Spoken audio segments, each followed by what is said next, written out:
పేరిట మీ అందరికీ షలోం. ఈరోజు దేవుని వాగ్దానము. వాడు దేవుని బతిమాలుకొనిన ఎడల ఆయన వానిని కటాక్షించును. కావున వాడాయన ముఖమును చూచి సంతోషించును. ఈలాగున నిర్దోషత్వము ఆయన నరునికి దయచేయును.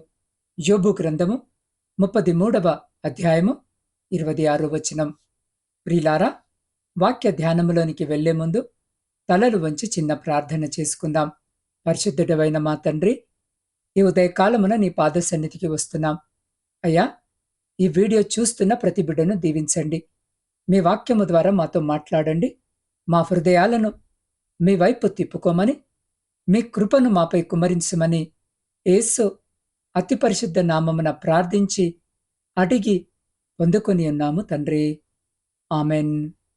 ప్రియ సహోదరి సహోదరులారా, ఈరోజు ఈ వాక్యము వినుచున్న మీ అందరికీ మన ప్రభువును ప్రేరక్షకుడైన యేసుక్రీస్తు జీవము కలిగిన నామమున ఈ నూతన దినపు శుభములను వందనములను తెలియజేయుచున్నాను.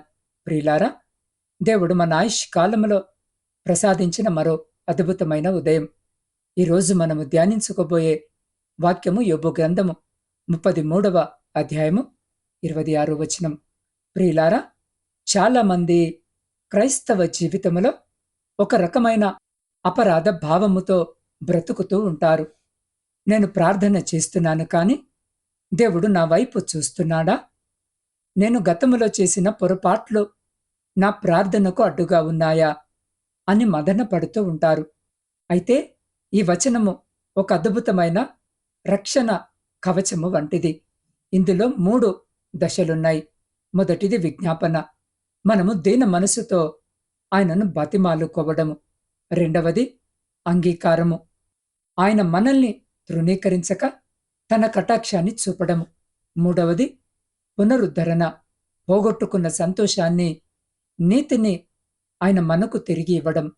ప్రియులారా, లోకము మిమ్మల్ని పాత తప్పుల ద్వారా గుర్తిస్తుంది, కానీ దేవుడు మిమ్మల్ని మీ ప్రార్థన ద్వారా గుర్తిస్తాడు.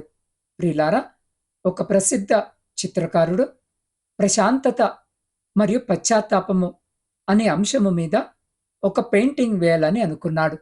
అందుకోసము ఒక మురికివాడలో చిరిగిన బట్టలతో ముఖములో ఎంతో వేదన కనిపిస్తున్న ఒక యాచకుడిని చూసి అతనికి కొంత డబ్బిచ్చి, రేపు నా స్టూడియోకి రా, నిన్ను చూస్తూ నేను ఒక చిత్రము గీస్తాను అని చెప్పాడు. ఆ యాజకుడు మరుసటి రోజు స్టూడియోకు వెళ్లే ముందు, పెద్ద చిత్రకారుడి దగ్గరికి వెళుతున్నాను కదా, ఇలా వెళితే బాగుండదు అని తన దగ్గర ఉన్న కొంచెము నీళ్లతో స్నానము చేసి, ఎవరో ఇచ్చిన పాత కోటు వేసుకొని గడ్డము గీసుకొని శుభ్రముగా వెళ్ళాడు. ఆ చిత్రకారుడు ఆ యాచకుని చూసి నిరాశతో ఇలా అన్నాడు, అయ్యో, నువ్వు నీ పాత రూపంలోనే రావాలి. నీ మురికిని, నీ చిరిగిన బట్టలను చూసే నేను నీకు సహాయము చేయాలనుకున్నాను. నువ్వు బాగుపడి వస్తే నా చిత్రానికి విలువుండది అని అన్నాడు. ప్రియులారా, మనము కూడా దేవుని దగ్గరికి వెళ్ళేటప్పుడు మనల్ని మనము నీతిమంతులముగా మార్చుకొని వెళ్ళనవసరం లేదు. మన పాపముతో, మన గాయములతో, మన బలహీనతలతో ఉన్నది ఉన్నట్టుగా ఆయన పాదాల దగ్గరకు వెళితే ఆయనే మనల్ని కడిగి తన నీతి అనే వస్త్రాన్ని మనకు ధరింపజేస్తాడు. ప్రియ సహోదరి సహోదరులారా, దేవుడి రోజు చాలా సుస్పష్టముగా సెలవిస్తున్న విషయము ఏమిటంటే, ఆయనను బ్రతిమాలుకుంటే ఆయన కటాక్షిస్తాడు అని. తద్వారా మన జీవితము సంతోషముగా ఉంటుంది అని. చాలాసార్లు ఈ లోకములో మనకున్న అవసరాన్ని బట్టి అనేకులను బ్రతిమలాడుతుంటాము కదా. డబ్బు కోసమో, ఏదైనా రికమెండేషన్ కోసమో, ఉద్యోగము కోసమో, సీటు కోసమో, న్యాయ తీర్పు మన పక్షాన తీర్చమనో, ఇలా చాలా సందర్భాలలో మనము మనుషులను బ్రతిమాలుతాం. అయితే వారి వలన ఆ పని జరుగుతూ ఉన్నప్పటికీ కొందరు మనము ఎంత ప్రాధేయపడినా మనల్ని పట్టించుకోరు, మనకు సమాధానమివ్వరు. కనీసము మనము పెట్టుకున్న దరఖాస్తు కూడా పరిశీలించరు. బహుశా ఈరోజు జీవాక్యము వినుచున్న నీవు ఇటువంటి స్థితినే ఎదుర్కొంటున్నావా? ఎంతో మందిని సహాయము అడుగుతున్నావా? నీ బిడ్డల కోసము, వారి భవిష్యత్తు కోసము, వారి చదువు కోసము, వారికి అవసరమైన డబ్బు కోసము, నీ కుటుంబము కట్టబడటము కోసము, నీ ఆస్తి నీకు రావడము కోసము, నీకు వచ్చిన అనారోగ్యము నుండి విడుదల కోసము, స్వస్థత కోసము నువ్వు మనుషుల పాదాలు పట్టుకుంటున్నావు కదా. ఎవరో ఒకరు సహాయము చేయకపోతారా అని అనుకుంటున్నావు కదా. అది నీ యొక్క పిచ్చితనమే. ఎందుకంటే మనుషులు అన్ని సందర్భాల్లో కరుణించరు, కటాక్షించరు. కానీ నువ్వు అదే ప్రార్థన దేవునికి చేయగలిగితే, ఆయన్ని బ్రతిమాలగలిగితే తప్పకుండా ఆయన నీ గోడు వింటాడు, నిన్ను కటాక్షిస్తాడు, నీ జీవితాన్ని కడతాడు. నీవు ఏ విషయములో దేవుని సహాయము అడిగావో అది నీకు తప్పకుండా దేవుడు చేస్తాడు. ప్రియ సహోదరి, సహోదరుడా, హన్నాకు పిల్లలు లేని కారణముగా పెనిన్నా ఎంతో వేధించింది. తనకున్న ఆవేదన తన భర్తతో చెప్పుకున్న తీరలేదు. ఆ ఆవేదన గురించి తల్లిదండ్రులకు చెప్పినా వారు తీర్చలేరు. ఏ వైద్యుణ్ణి సంప్రదించి బ్రతిమాలినా సంతానము అందలేదు. ఆమెలో పిల్లలు కలగకుండా అడ్డుపడుతున్న సమస్యను ఏ మనిషి ఏమీ చేయలేనిది. విసిగిపోయింది, వేసారిపోయింది. మరి ఏమనుకుందో తెలియదు. కాని దేవుని సన్నిధికి వచ్చి దేవుని బ్రతిమాలడం మొదలుపెట్టింది. ఈ సమస్యకు నీవే పరిష్కారము చూపాలి అని ప్రభు సన్నిధిలో వేడుకుంది. నీవే అద్భుతము చేయాలని కన్నీరు కార్చింది. దానికి గాని దేవుని నుండి యాజకుడైన ఏలీ ద్వారా సమాధానమును పొందుకుంది. సమూయేలుకు జన్మనిచ్చింది. పరిశుద్ధ లేఖనములు సెలవిస్తున్నాయి, ఆయన ముఖము చూడగానే వారికి వెలుగు కలిగెను అని. మనుషుల ముఖము చూస్తే చీకటి కలుగుతుందేమో, కాని దేవుని ముఖము చూస్తే వెలుగు వస్తుంది, సంతోషము వస్తుంది, జీవితాలు కట్టబడతాయి, సమస్యలు తీర్చబడతాయి, వేదనలు తొలగింపబడతాయి, బాధల నుండి విముక్తి వస్తుంది. ఈ రోజున జీవాక్యము వింటున్న నా ప్రియ సహోదరి, సహోదరుడా, దేవుడు నిన్ను కటాక్షించడానికి, నీ పైన కరుణ చూపడానికి సిద్ధముగా ఉన్నాడు.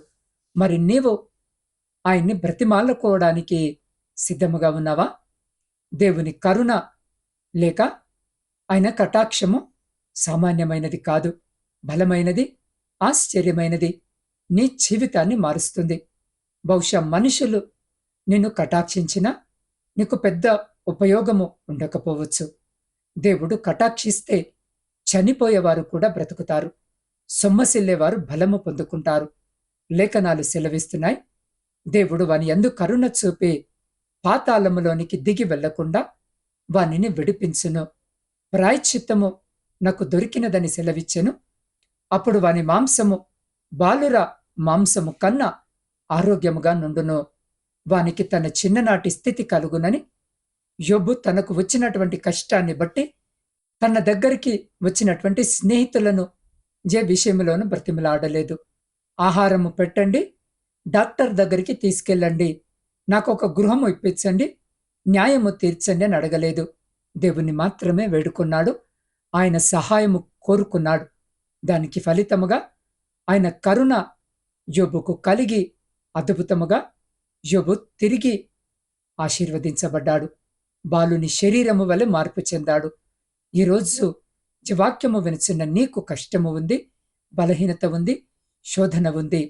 అయితే మనుషులను బ్రతిమలాడడము ఆపివేసి దేవుని వైపు చూడు, దేవుని సహాయం అడుగు, ఆయన తప్పకుండా కటాక్షిస్తాడు. నీవు ఆనందించేలా నీ జీవితాన్ని ఆయన మారుస్తాడు. కాబట్టి ప్రియ సహోదరి, సహోదరులారా, యోబు గ్రంథములో ఈ మాటలు చెప్పబడినప్పుడు యోబు ఎంతో వేదనలో ఉన్నాడు. కాని దేవుని వాగ్దానము మారలేదు.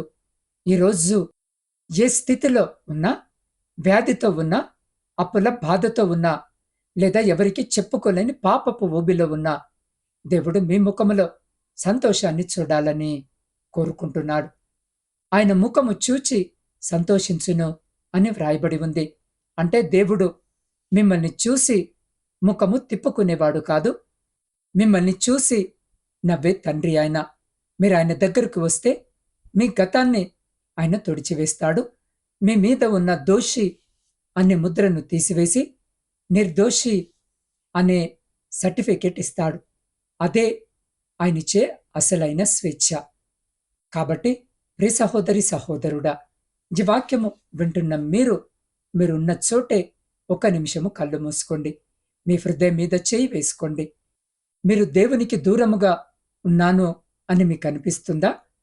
ప్రార్థన చేయాలన్న భయము వేస్తుందా? అయితే భయపడకండి. ఆయన మిమ్మల్ని కటాక్షించడానికి సిద్ధముగా ఉన్నాడు. ప్రభువా, నేను పాపిని, నన్ను క్షమించు, నా గతాన్ని కడిగివేయి, నాకు నీ నిర్దోషత్వాన్ని దయచేయి అనొక్క మాట అడగండి. మీరు అడిగిన మరుక్షణమే పరలోకపు ద్వారాలు మీ కొరకు తెరవబడతాయి.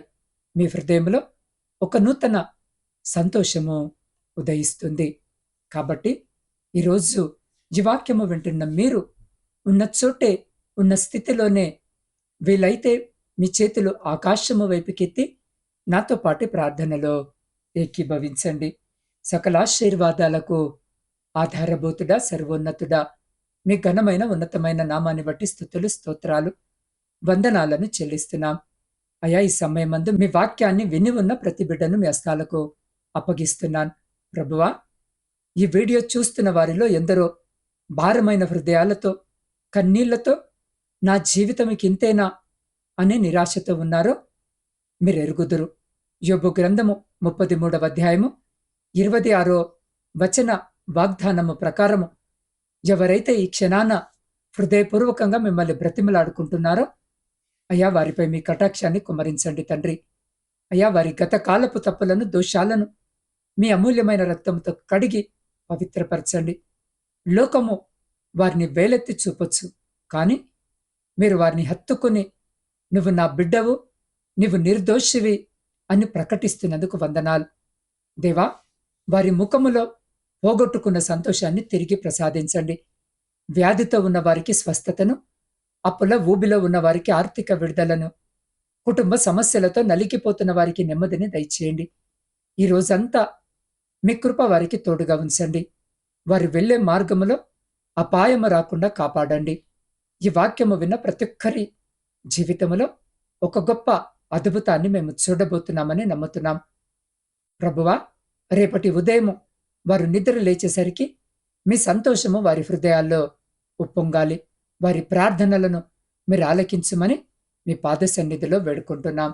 తండ్రి, నువ్వేదైనా చేయగల దేవుడవు.